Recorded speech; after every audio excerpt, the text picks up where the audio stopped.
आज का टॉपिक होगा मौलिक अधिकार। ठीक ना। मौलिक अधिकार क्या है कि भारतीय संविधान द्वारा आम नागरिकों को कुछ अधिकार प्रदान किया गया है, मूलभूत अधिकार, जिसको कि फंडामेंटल राइट, मौलिक अधिकार के नाम से जाना जाता है। ठीक है। मौलिक अधिकार की अवधारणा जो है वह बहुत पुरानी है। इसके थोड़े से इसके हिस्ट्री के बारे में बात कर लें पहले हम लोग। आज से मतलब ईस्वी पूर्व में जब चले जाते हैं आप, जैन धर्म, बौद्ध धर्म, तो जैन धर्म वगैरह में जिस तरह से जैन धर्म में बताया गया है कि हर नागरिक जो है बराबर है और कोई मतलब गरीब अमीर वाला बात जो है सब धर्म को मान सकता है, स्वीकार कर सकता है। और क्या है कि उसमें मतलब सबको साथ लेके जो भावना है चलने की, और क्या है एक अहिंसात्मक ढंग से जो काम करने का है और सबके प्रति आदर और सम्मान का भाव जो बताया गया है, इससे ये दिखता है कि समानता का जो भाव था वो जैन धर्म में था।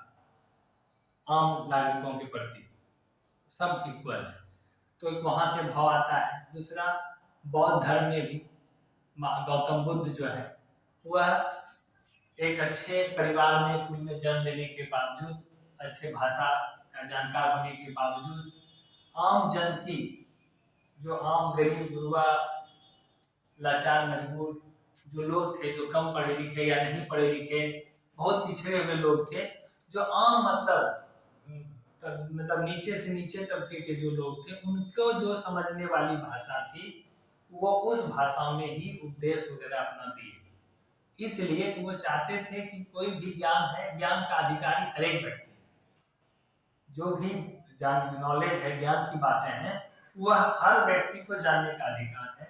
इसलिए उन्होंने क्या किया कि अपना सारा ज्ञान का बात जो है, उपदेश वगैरह पाली भाषा में दिए। इसीलिए दिए कि वो आम जनमानस तक पहुंचे। तो वहां से भी ये दिखता है कि वो जो है इक्वलिटी में विश्वास करते थे। ठीक है। तो वहां भी एक भाव आता है मानव के अधिकारों का। इसके बाद वहां से आगे हम चलते हैं तो एक बहुत महत्वपूर्ण घटना है। सन 1199 ईस्वी में, 1199 में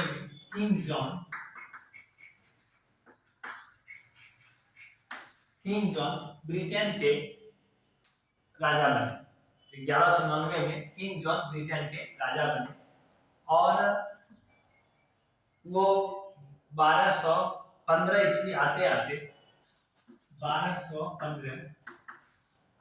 क्या हुआ, इसी बीच में 1199 से 1215 के बीच में एक समय ऐसा आया कि ब्रिटेन और फ्रांस के बीच जो है युद्ध हो गया। उस युद्ध में ब्रिटेन की आर्थिक स्थिति, इंग्लैंड की आर्थिक स्थिति बहुत ही खराब हो गई और जो किंग जॉन थे राजा इंग्लैंड के, वो क्या कर दिए, वहां के सामंतों वगैरह पे भारी मात्रा में कर लगा दिए, टैक्स लगा दिए। इसके बाद वहां विरोध हुआ उनके खिलाफ। धीरे धीरे वो विरोध का आकार बढ़ता चला गया। एक ऐसा समय आया कि किंग जॉन को लगा कि अब ये विरोध को दबाना बड़ा मुश्किल हो रहा था उनके लिए। तब क्या किए, वो एक आम जनता के लिए एक लिखित में एक प्रपत्र लाए, डॉक्यूमेंट लाए, जो 4000 वर्ड्स में लिखा गया था। और उसका मुख्य बात यह था कि जो भी यहाँ कानून है, बहुत सारे अधिकारों की बात की गई, लेकिन एक बात जो मुख्य था कि जो भी यहाँ लॉ है या जो भी व्यवस्था है, उस व्यवस्था में चाहे वो राजा हो चाहे वो कोई आम नागरिक हो, सब इक्वल होगा, वो सबके लिए कानून जो है वो मान्य होगा। तो उसी को बोला गया, वो पहला डॉक्यूमेंट था जो मानव अधिकारों की बात की गई, जिसे मैग्ना कार्टा के नाम से जाना गया। और किस नाम से जाना गया?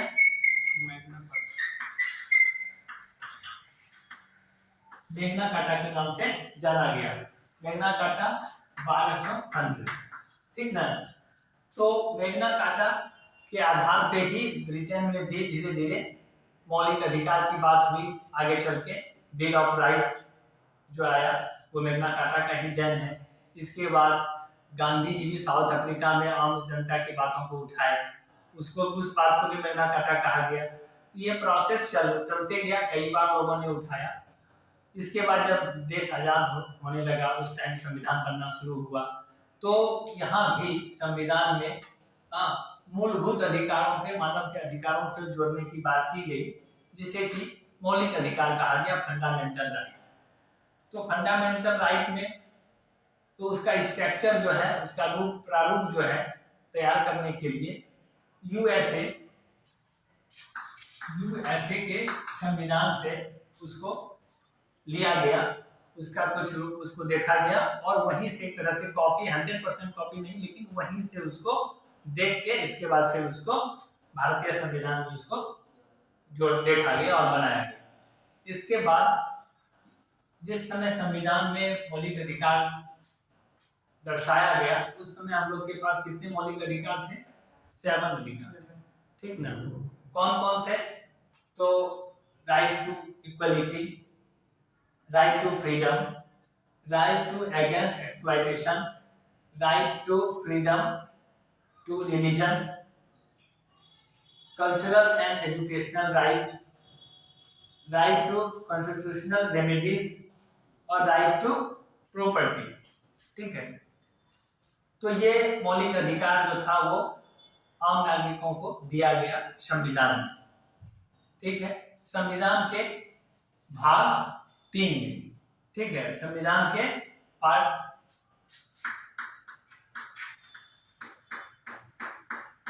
थर्ड में, और ये सारा अनुच्छेद में उसको दर्शाया है। ठीक है, तो ये जो बेसिक था जानकारी कि कैसे कैसे आया, इसलिए भारतीय संविधान को भी क्या कहा जाता है? भारतीय संविधान में जो मौलिक अधिकार दिया गया है उसको क्या कहा जाता है? भारतीय संविधान का मैग्ना कार्टा। भारतीय संविधान का मैग्ना कार्टा कहा जाता है किसको? भारतीय संविधान में जोड़े गए मौलिक अधिकार, ठीक ना? भारतीय संविधान में जोड़े गए मौलिक अधिकारों को भारतीय संविधान का मैग्ना कार्टा बोला जाता है। तो मैग्ना कार्टा का क्या स्टोरी था जान गए। इसके बाद हम लोग मुख्य बात देखेंगे कि फंडामेंटल राइट में जो आर्टिकल है वो 12 से 35 है, 12 से 35 है। तो अब कौन कौन से आर्टिकल में क्या क्या बात कहा गया है वो देखेंगे। एक बार इसको हिंदी में देख लें। समानता का अधिकार, स्वतंत्रता का अधिकार, तीसरा शोषण के विरुद्ध अधिकार, नंबर 4 धार्मिक स्वतंत्रता का अधिकार, नंबर 5 सांस्कृतिक और शिक्षा का अधिकार, इसके बाद संवैधानिक उपचारों का अधिकार, ठीक है, और संपत्ति का अधिकार। प्रेजेंट टाइम में इसको क्या है कि हटा दिया गया है मौलिक अधिकारों से और इसको कानूनी अधिकार के रूप में जोड़ा गया है। तो वो कौन से एक्ट में कैसे किया गया, कैसे अमेंडमेंट हुआ, वो भी हम लोग देखेंगे। तो इन सारी चीजों को अभी पहले देख लेंगे, इसके बाद फिर आगे इससे जुड़ी हुई बातों को देखेंगे। तो सबसे पहले आइए राइट टू इक्वलिटी, समानता का अधिकार जो है वो किस आर्टिकल में है? 14 से 18 में। तो 14 से 18 आर्टिकल में है। तो 14 में क्या है उसको देखेंगे। तो ये पहले लिख लीजिए, राइट टू, लिख लीजिए आप लोग भी, राइट टू इक्वलिटी में आपका हो गया 14 से 18, 14 से 18। तो 14 में क्या है? व्हाइट से लिखते हैं तो ज्यादा दिखे। तो 14 में क्या है देख लीजिए। 14 में है इक्वलिटी बिफोर लॉ। 14 में है इक्वलिटी बिफोर लॉ। तो इक्वलिटी बिफोर लॉ का मतलब हो गया कि विधि के समक्ष समानता, मतलब कानून के समक्ष क्या है? सब बराबर है। विधि के समक्ष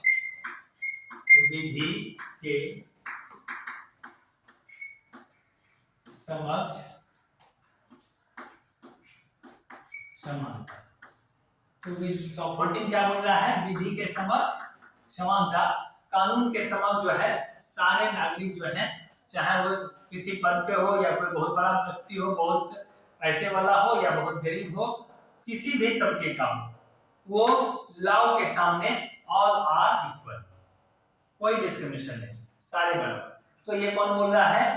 आपका जो फर्स्ट मौलिक अधिकार में है समानता का अधिकार, जो 14 से 18 आर्टिकल में है, उसका आर्टिकल 14 कहता है विधि के समक्ष सब बराबर। इसके बाद आर्टिकल 15 क्या कहता है कि धर्म, जाति, लिंग और जन्म स्थान, धर्म, जाति, लिंग और जन्म स्थान के आधार पे किसी में भेदभाव नहीं करना है, ठीक ना, किसी में विभेद नहीं करना है। क्या चीज है? तो इसमें है prohibition of discrimination on ground of religion, race, caste, sex और प्लेस ऑफ बर्थ। इसके आधार पे किसी में आप भेदभाव नहीं कर सकते हैं। तो 15 में ये हो गया। तो 15 में हम कीवर्ड लिखते हैं धर्म, जाति, धर्म, जाति, लिंग और जन्म स्थान। तो ये सब के आधार पे आप किसी में भेदभाव नहीं कर सकते हैं, कोई डिस्क्रिमिनेशन नहीं कर सकते हैं। ये कौन बोलता है? आर्टिकल 15। अब आइए आर्टिकल 16 18 तक है राइट टू इक्वलिटी में। तो 14 जान रहे विधि के समक्ष समानता, 15 हो गया धर्म, जाति, लिंग, जन्म स्थान आदि के आधार पर विभेद नहीं करना है। इसके बाद हो गया 16 में है कि लोक नियोजन के समान अवसर, ठीक ना, लोक नियोजन के समान अवसर, equality of opportunity in matters of public employment. तो एम्प्लॉयमेंट में सबको समान अवसर, तो इसमें कीवर्ड लिखते हैं समान अवसर, किसके लिए? लोक नियोजन, लोक नियोजन में, लोक नियोजन में समान अवसर। ये कौन बोलता है? आर्टिकल 16। आर्टिकल 17 में आ जाइए। आर्टिकल 17 बोलता है कि छुआछूत जो है अस्पृश्यता का अंत, मतलब एबॉलिशन ऑफ अनटचेबिलिटी, ठीक ना, मतलब छुआछूत का अंत है, अस्पृश्यता का अंत, छुआछूत का अंत, छुआ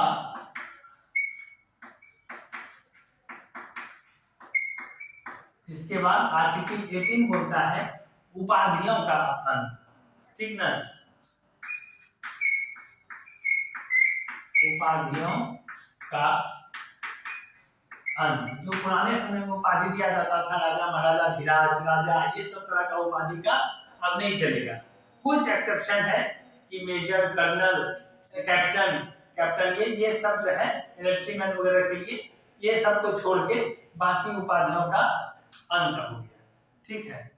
तो ये हो गया आपका राइट टू इक्वलिटी में 14 से 18 आर्टिकल में क्या क्या है। अब याद करना है कैसे? तो 14 में विधि के समक्ष समानता का तो अधिकार है ही, तो विधि के सामने सब समान। इसके बाद धर्म, जाति, लिंग, आधार, जन्म स्थान के आधार पे किसी में विभेद नहीं, सब समान, तो सबको समान से जोड़ना है। इसके बाद सब एक जैसा। फिर समान अवसर किसमें? लोक नियोजन, लोक नियोजन में समान अवसर 16 में। तो पहले में बेसिक क्या हो गया? कानून के समक्ष समान, धर्म, जाति, लिंग के आधार पे सब समान, किसी में विभेद नहीं करना है। 16 में हो गया समान अवसर, किसमें? लोक नियोजन में। इसके बाद क्या चीज में? अंत, जो छुआछूत करके विभेद किया जाता था वो नहीं, वो भी नहीं, वो उसके आधार पे भी सब समान, तो वहां भी कोई उसका भी अंत। और 18 उपाधियों का अंत, जो उपाधि देके लोग अपने को अलग करते थे समुदाय से, वो भी नहीं, वो भी अंत, ठीक है। और मिलिट्री वगैरह का तो एक अलग अचीवमेंट ही है, तो वो एक्सेप्शन, वो अलग चीज हो गया। वो इस तरह का उपाधि नहीं है कि बिना कुछ किए और ऐसे भी हम पीढ़ी दर पीढ़ी, मतलब जो ट्रांसफरेबल होता है जनरेशन वाइज जनरेशन, तो वो वाला उपाधि का अंत हो गया, ठीक है। तो ये हो गया आपका राइट टू इक्वलिटी के अंतर्गत कौन कौन सा आर्टिकल हो गया? 14 से 18, 14, 15, 16, 17, 18, इस तरह से आप लोग याद रखेंगे। इसके बाद आ जाइए second number, right to freedom. इसको मिटा दें आप, ठीक।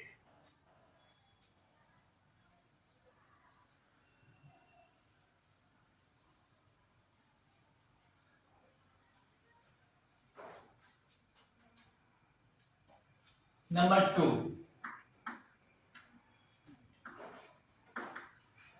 राइट टू फ्रीडम 19 से 22। तो 19 से 22 में पहले देखेंगे कौन सा आर्टिकल, 19 देखेंगे। तो राइट टू फ्रीडम क्या हो गया, स्वतंत्रता का अधिकार। स्वतंत्रता का अधिकार क्या हो गया, स्वतंत्रता का किस तरह का अधिकार। तो आर्टिकल दिया हुआ है 19 से 22। 19 से 22 में अलग अलग आर्टिकल में उसको विस्तार से क्लियर किया गया है क्या चीज का स्वतंत्रता। तो 19 में है कि बोलने की स्वतंत्रता, ठीक ना। 19 में है बोलने की स्वतंत्रता। तो पहले ले लीजिए, बोलने की स्वतंत्रता। तो 19 में हो गया बोलने की स्वतंत्रता। अब 20 में, आर्टिकल 19 में बोलने की स्वतंत्रता।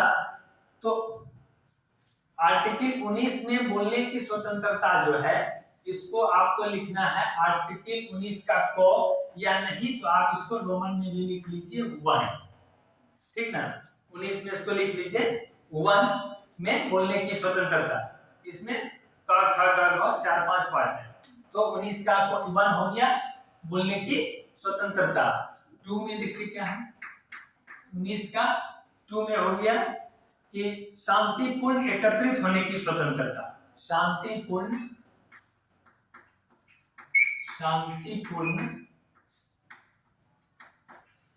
एकत्रित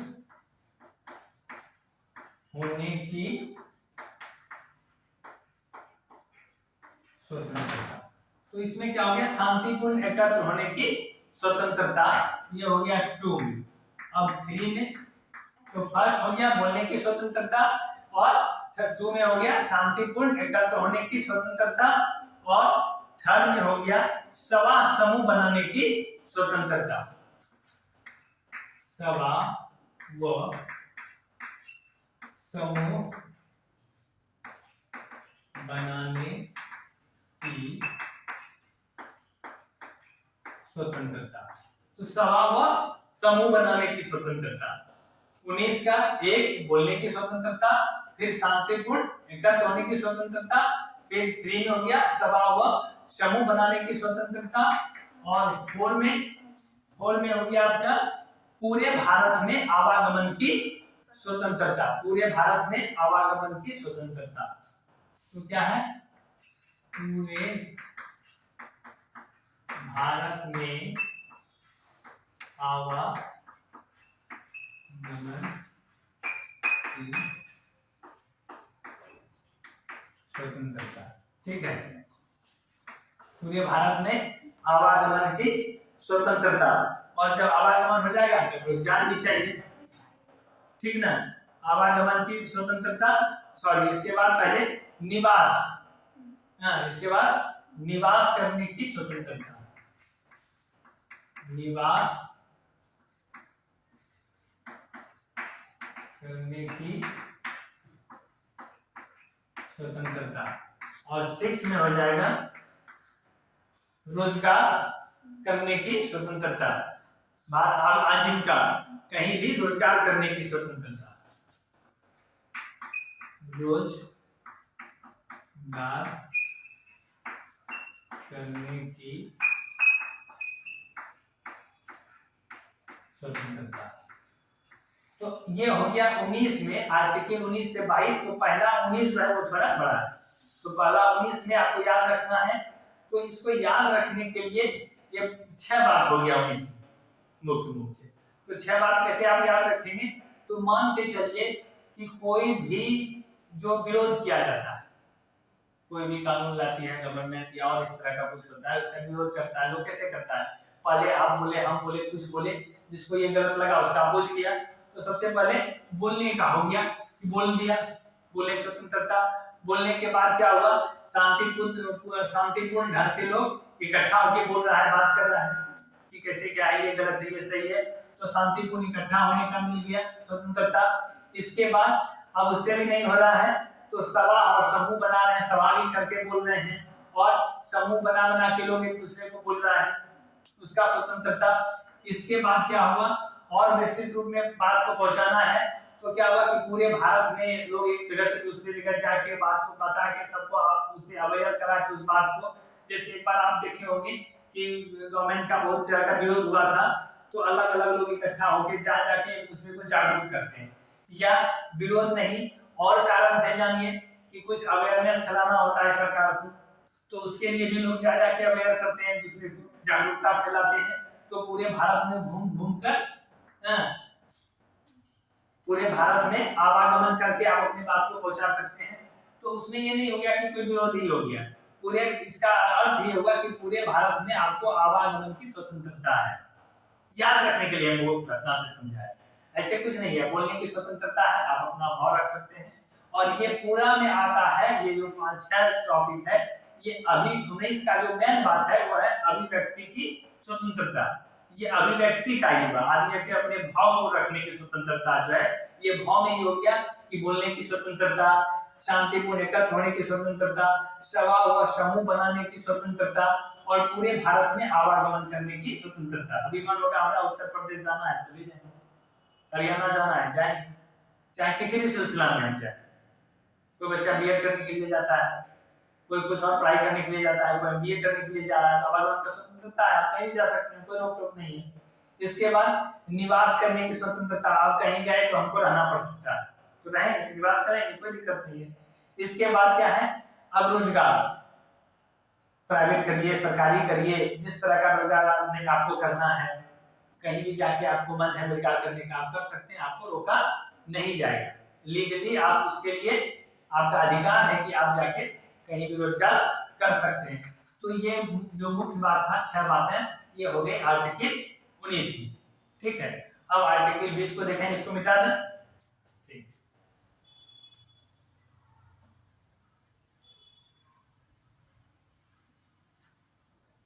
अब आ जाइए आर्टिकल 20 में।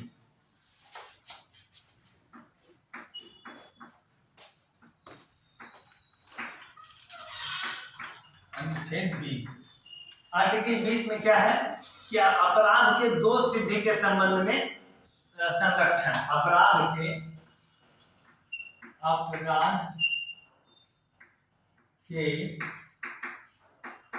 दोष सिद्धि के संबंध में संरक्षण, अपराध के दोष सिद्धि के संबंध में संरक्षण, ये हो गया आर्टिकल 20। इसमें भी ये हो गया मुख्य बात, लेकिन इसका भी अलग अलग करके बताएंगे आपको कि इसमें और कौन कौन सा बात आता है। तो 20 में आ गया, 20 का जो मुख्य केंद्र बिंदु हो गया वो हो गया अपराध के दोष सिद्धि के संबंध में संरक्षण। तो इसमें और क्या क्या बात है, तो नंबर 1 में आप कीजिए कि उसे उसी समय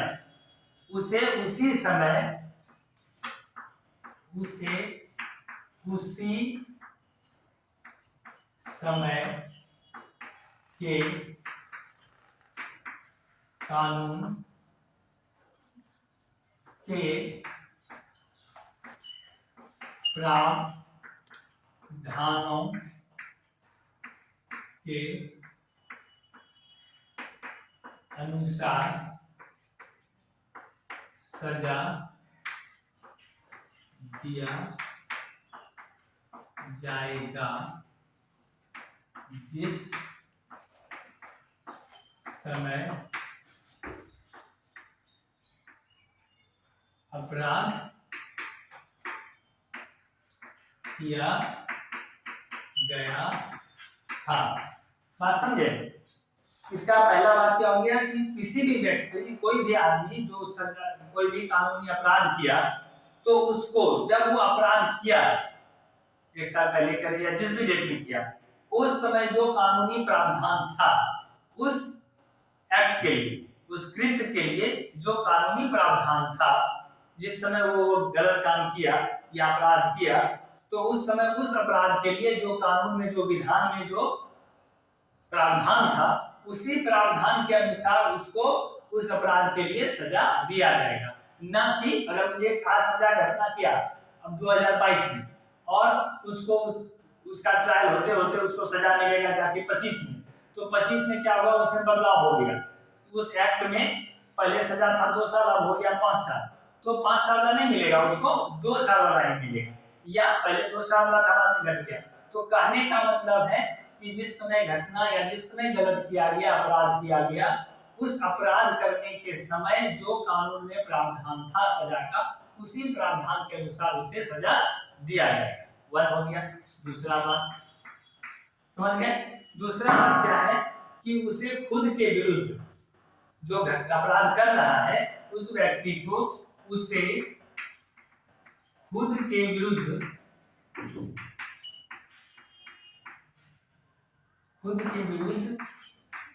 गवाह देने के लिए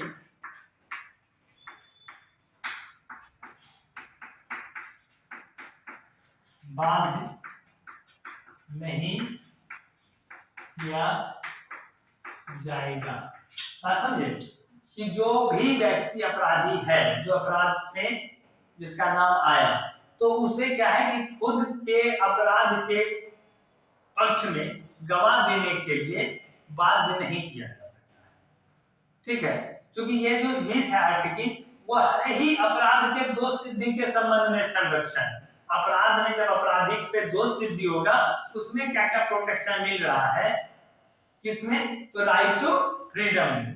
तो वो बता रहा है कि उसे उसी समय के कानून से सजा दिया जाएगा जो घटना करने के समय प्रावधान था, उसे खुद के विरुद्ध गवाह के लिए बात नहीं किया जाएगा। 2 और नंबर 3 में क्या है? नंबर 3 में है कि भारत में, नंबर 3 में है एक अपराध के लिए एक ही बार सजा दिया जाएगा। समझ में आ गया? एक अपराध के लिए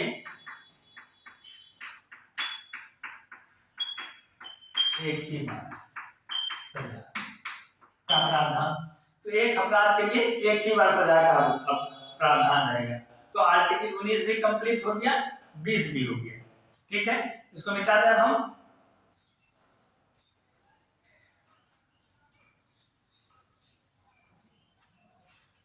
अब हो जाएगा कौन सा? आर्टिकल 21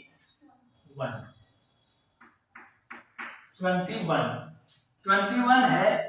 21 बहुत इंपॉर्टेंट है। क्यों इंपॉर्टेंट है वो बताते हैं। प्राण एवं दैहिक स्वतंत्रता, प्राण एवं दैहिक स्वतंत्रता, ये हो गया आर्टिकल 21 का मुख्य बात कि प्राण एवं दैहिक स्वतंत्रता। इसमें क्या हुआ कि बार बार सुप्रीम कोर्ट वगैरह में बहुत सारा चीजों को और जोड़ा गया, जैसे स्वच्छ पानी, वायु, भोजन, इन सब बातों को इसमें शामिल किया गया। और निजता, जो इधर कुछ दिन पहले चला था मुद्दा, निजता वगैरह को भी इसी में शामिल कर दिया गया। हाँ, निजता भी मानव का मौलिक अधिकार हो गया। इसके बाद ये इंपॉर्टेंट इसलिए हो जाता है कि आर्टिकल 21 जो है ये किसी भी स्थिति में इसको समाप्त नहीं किया जा सकता, किसी भी स्थिति में। बाकी को किया जा सकता है, लेकिन आर्टिकल 21 को का जो ये प्राण दैहिक वाला है, इसको किसी भी स्थिति में डिमोलिश नहीं किया जा सकता है। ठीक है, तो इसका मेन चीज हो गया ये।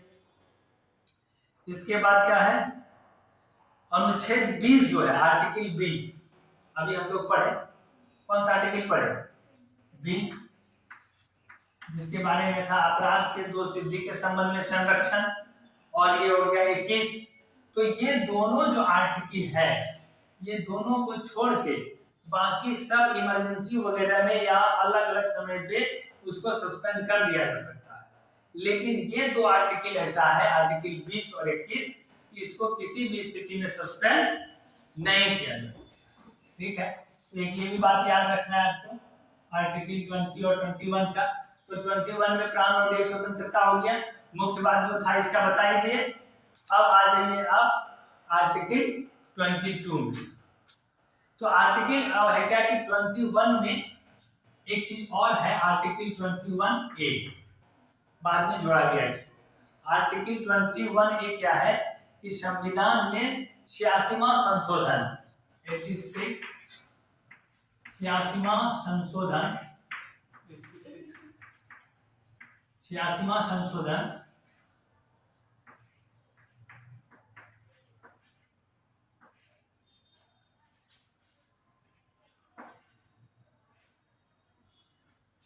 संशोधन का जो प्रोसेस शुरू होता है वो 2002 में, ठीक ना, और 2009 में, है ना, 9 तक में वो कंप्लीटली अपना स्थान ले लेता है, वो वर्किंग में प्रैक्टिस में आ जाता है। कब आ जाता है? इसलिए 2002 और यहाँ हम पब्लिक में 9 भी लिख देते हैं, ठीक ना। तो इसको बोला जाता है 86वां संशोधन 2002 और प्रैक्टिस में आते आते 2009 आ जाता है, ठीक ना। तो इसको संविधान में जोड़ा गया। क्या जोड़ा गया? 21A के तहत जोड़ा गया।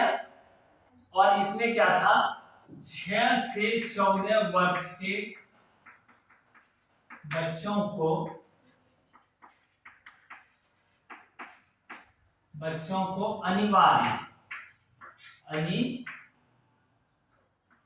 अनिवार्य और निःशुल्क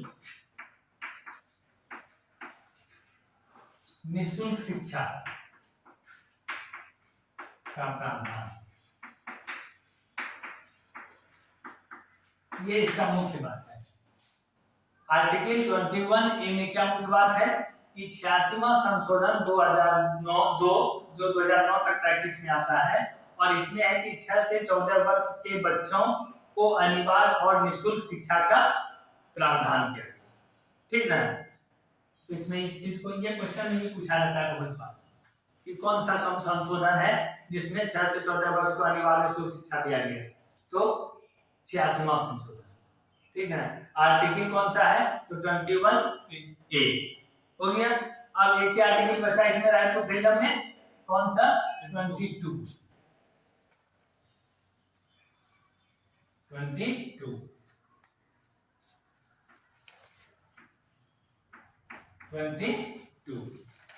तो 22 क्या है कि 22 है कि गिरफ्तारी के संबंध में संरक्षण, गिरफ्तारी के संबंध में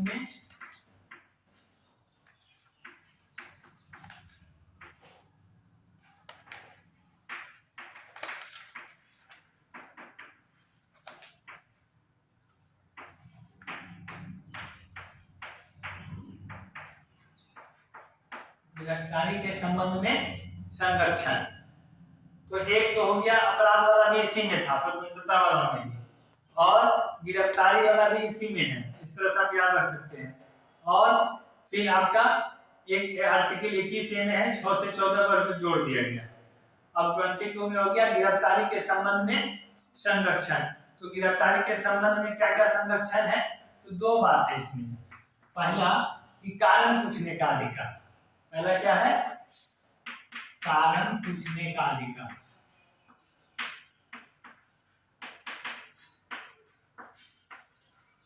अगर कोई गिरफ्तार करने आ जाती है प्रशासन, तो आप उससे ये अधिकार आपको देता है, आपका संविधान मौलिक अधिकार, कि आप उससे ये पूछ सकते हैं कि हमको जो गिरफ्तार कर रहे हैं सर, किस कारण से गिरफ्तार किया जाता है, कौन ऐसा अपराध है मेरे द्वारा हुआ है जिसके कारण मुझे गिरफ्तार किया जा रहा है, किस कारण से अपराध हुआ नहीं हुआ, जिस भी कारण से सर के बिना पे कर रहे हैं, कौन सा कारण है, ये पूछने का अधिकार देता है कौन? आर्टिकल 22, ठीक है। इसके बाद दूसरा इसमें है कि 24 घंटे के अंदर, ठीक ना, 24 घंटे के अंदर अपराधी को यानी गिरफ्तारी व्यक्ति को न्यायालय के समक्ष उपस्थित करना होगा। तो इसमें की वर्ड लिख देते हैं, सिर्फ उतना लंबा नहीं लिखते हैं, 24 घंटे के अंदर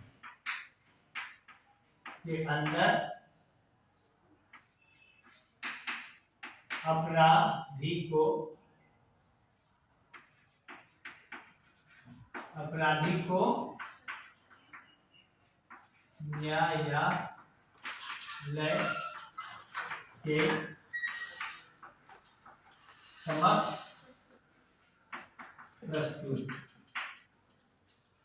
प्रस्तुत करना होगा।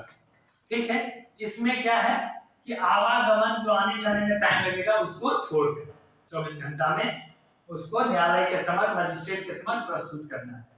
तो ये हो गया गिरफ्तारी के संबंध में। ये दो संरक्षण है, कारण पूछने का अधिकार, दूसरा 24 घंटे के अंदर अपराधी को न्यायालय के समक्ष बिना और कारण बिना मतलब का आप उसको 4 दिन 5 दिन उसको नहीं रख सकते। हाँ, न्यायालय से अगर आपको दे दिया जाता है कि आप उसको कस्टडी रख सकते हैं, पूछताछ कर सकते हैं अगले 2 दिन तक, अगले 3 दिन तक, तो उसके लिए न्यायालय से उनको ऑर्डर है ऐसे में।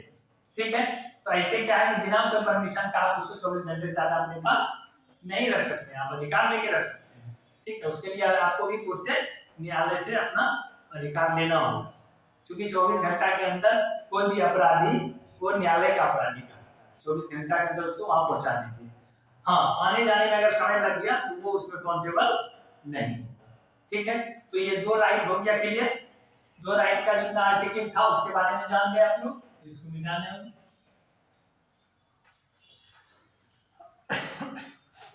हमको लगता है कि थोड़ा लंबा होगा क्लास, 2 पार्ट में इसको लेना पड़ेगा। ठीक ना, तो 2 हो गया। अब ये तीसरा बताते हैं। फिर तीसरा क्या है, राइट टू अगेंस्ट एक्सप्लॉइटेशन, मतलब शोषण के विरुद्ध अधिकार। शोषण के विरुद्ध अधिकार, शोषण के विरुद्ध अधिकार। तो शोषण के विरुद्ध अधिकार में क्या हो गया, आर्टिकल 23 और 24, ये लंबा नहीं है तो ये आर्टिकल याद रखना है, 23 और 24। तो 23 में क्या है देख लीजिए। आर्टिकल 23 में बोल रहा है कि मानव व्यापार, बाल श्रम और बंधुआ मजदूरी।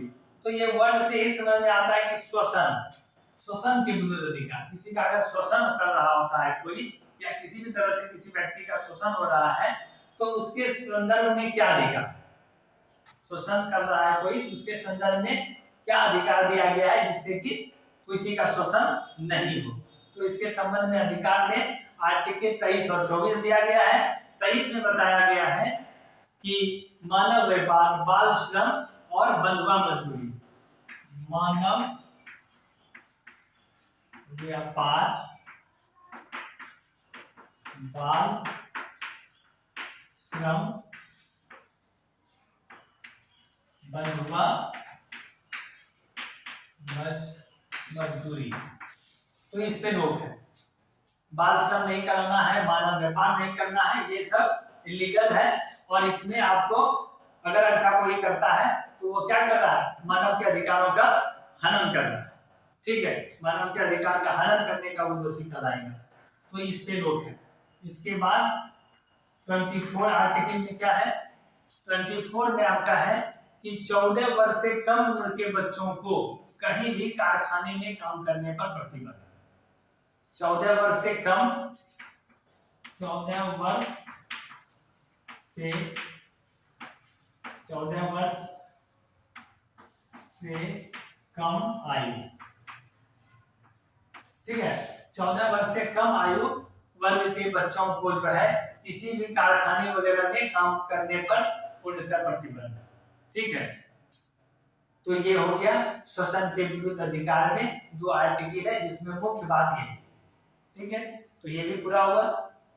अब आ जाइए 4 नंबर में। 4 नंबर में क्या है आपका, right to freedom to religion, धार्मिक स्वतंत्रता का अधिकार। 4 नंबर,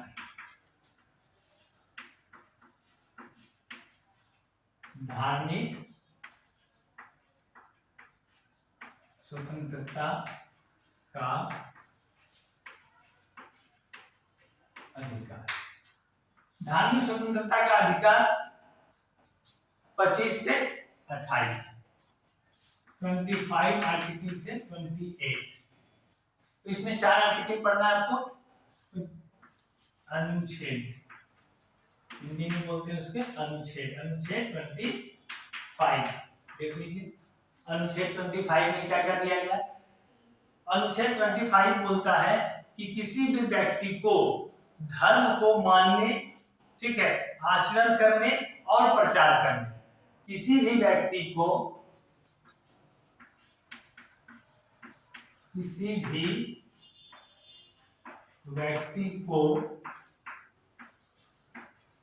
धर्म को मानने, आचरण करने और प्रचार करने, ये सारा अधिकार था आर्टिकल 25 में। किसी भी व्यक्ति को धर्म को मानने, आचरण करने और उसका प्रचार करने का अधिकार प्राप्त है। अब आ जाइए आर्टिकल 26 में। आर्टिकल 26 में क्या है कि धार्मिक प्रबंध की स्वतंत्रता, धार्मिक प्रबंध की स्वतंत्रता, धार्मिक प्रबंध की स्वतंत्रता।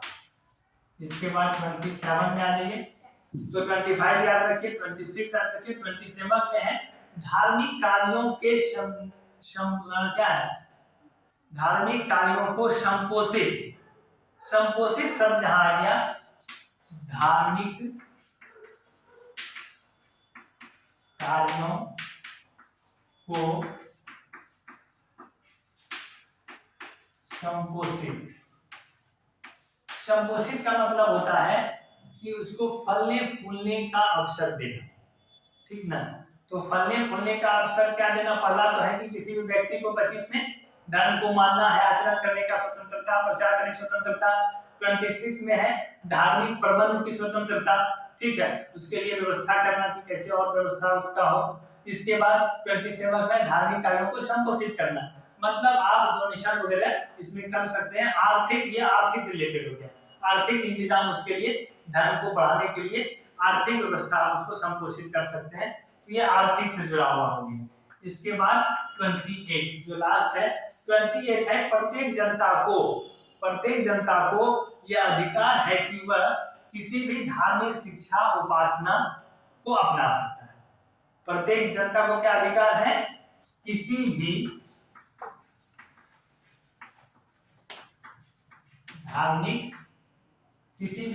धार्मिक प्रत्येक जनता को यह अधिकार है कि वह किसी भी धार्मिक शिक्षा उपासना पद्धति को अपना सकता है, धार्मिक शिक्षा उपासना पद्धति वगैरह को अपना सकता है। तो धार्मिक स्वतंत्रता में 4 आर्टिकल जो था उसमें क्या क्या कहा गया। 25 में किसी भी व्यक्ति को धर्म को मानने, आचरण करने और प्रचार करने की स्वतंत्रता। 26 आर्टिकल 26 में धार्मिक प्रबंध की स्वतंत्रता। आर्टिकल 27 में धार्मिक कार्यों को संपोषित करना। इसके बाद 28 में किसी भी धार्मिक शिक्षा उपासना वगैरह को मानने की स्वतंत्रता। तो ये हो गया धार्मिक स्वतंत्रता से संबंधित, ठीक है। अब जो है 5 नंबर पे इसको पूरा कर लेंगे, कम से कम 6 आप लोग को यहाँ तक लाके छोड़ेंगे, फिर आगे जो इंफॉर्मेशन होगा कुछ वो फिर नेक्स्ट पार्ट 2 में हम दे देंगे।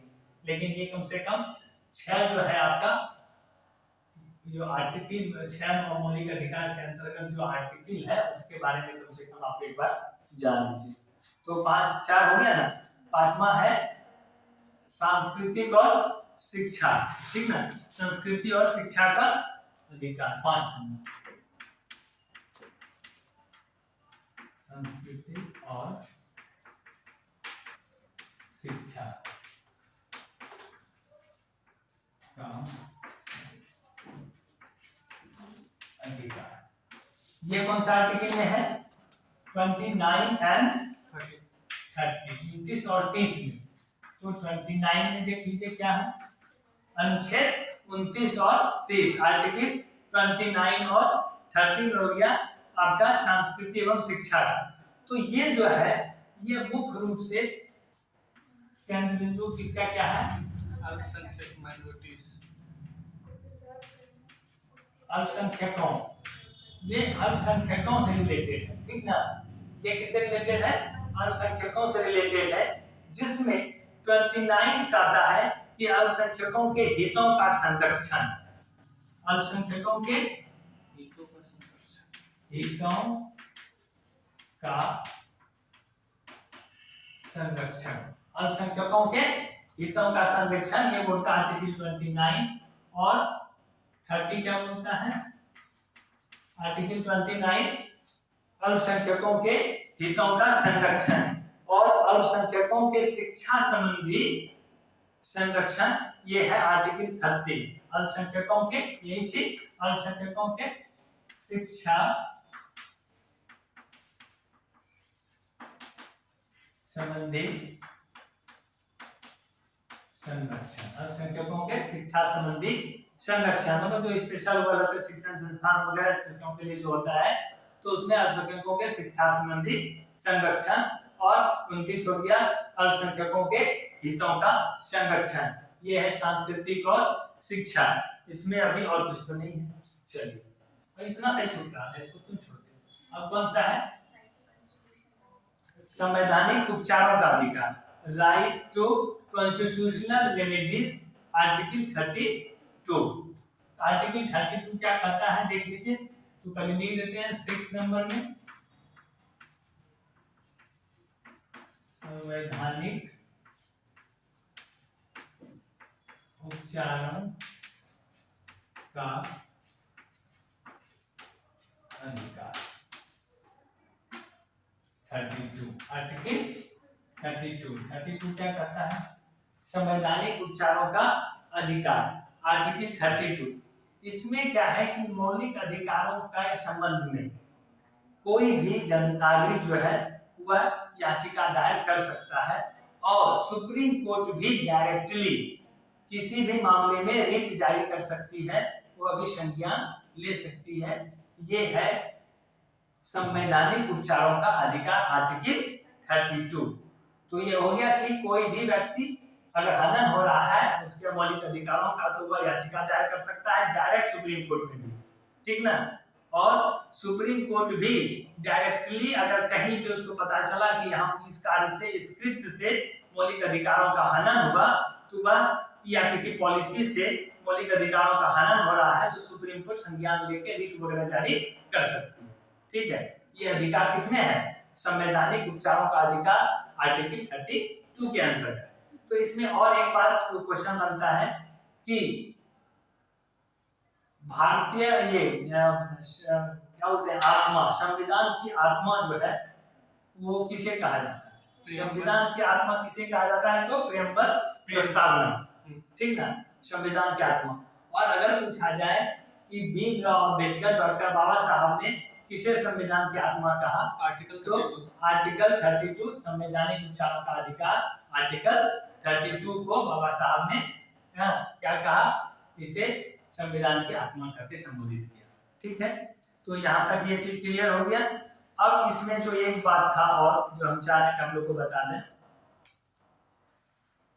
कि ये हो गया आर्टिकल, यहाँ लिखते हैं 12 से 35। आप लोग अभी सारा आर्टिकल देखे 14 से लेके 32 तक, ठीक है। 31 बीच में नहीं देखे। तो 31 क्या था कि राइट टू प्रॉपर्टी था, जो हम पहले बताए थे कि संविधान, पहले जब संविधान हम लोग का तैयार हुआ और मौलिक अधिकार जोड़ा गया, तो अधिकार हम लोग के पास कितना था? प्रॉपर्टी जो था, संपत्ति का अधिकार जो था, यह भी मौलिक अधिकार में शामिल था, ठीक ना। तो इसको क्या किया गया? डिलीट कर दिया गया, डिमोलिश कर दिया गया फंडामेंटल राइट से। और देखिए इसमें लिखे हैं हम, the right to property was deleted from the list of fundamental right by the 44th Amendment Act 1978. It is made a legal right under Article 300A in Part 12, ठीक ना। तो क्या हो गया? इसको 31 आर्टिकल को यहाँ से हट गया ये, और ये चला गया आर्टिकल 300A के तहत। और अमेंडमेंट कौन सा?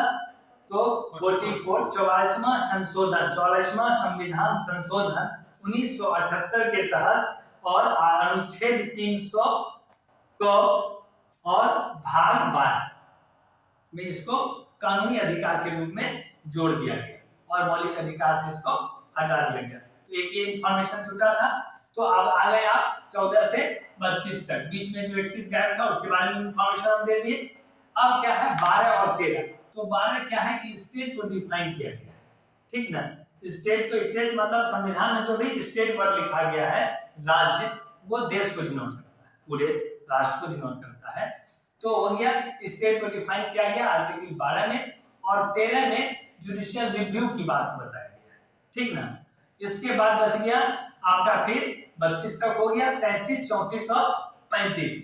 33 बताता है कि संसद जो है कानून बनाती है और कुछ विशेष विभाग है, जैसे सेना हो गया, सशस्त्र बल हो गया, खुफिया विभाग हो गया, ये सब में जो है कुछ मौलिक अधिकारों को नियंत्रित किया जाता है। किस आर्टिकल के तहत? तो आर्टिकल 33 के तहत।